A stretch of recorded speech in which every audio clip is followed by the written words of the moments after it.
How to add your own music on Spotify.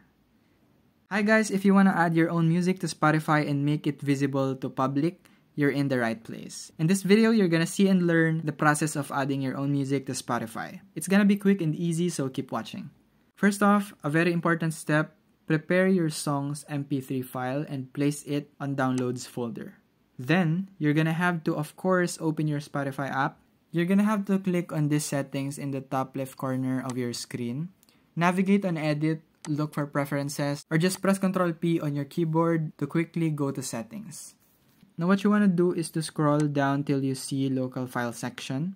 You're gonna have to turn it on to allow your songs to be shown on your Spotify. After that, go to your library. Make sure you're on Playlist tab. Click on Local Files and you should be able to see your song somewhere here in the list.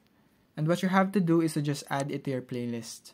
One final thing, to make other people see it, you're gonna have to make it public. Go to your playlist settings and make it public. Also, you can share your playlist through a link, or you could let the algorithm do its job. It's really up to you. The same process goes when you're adding music through an Android phone. Additionally, if you're a content creator, you'll need a music distributor and you have to go to that process. That's it for this video. I hope you're able to follow through. If you enjoyed this video, consider giving the channel a subscription. It's free. And click on the like button. This helps the video reach people in need like you. That's it. Thanks for watching guys. See you on the next video.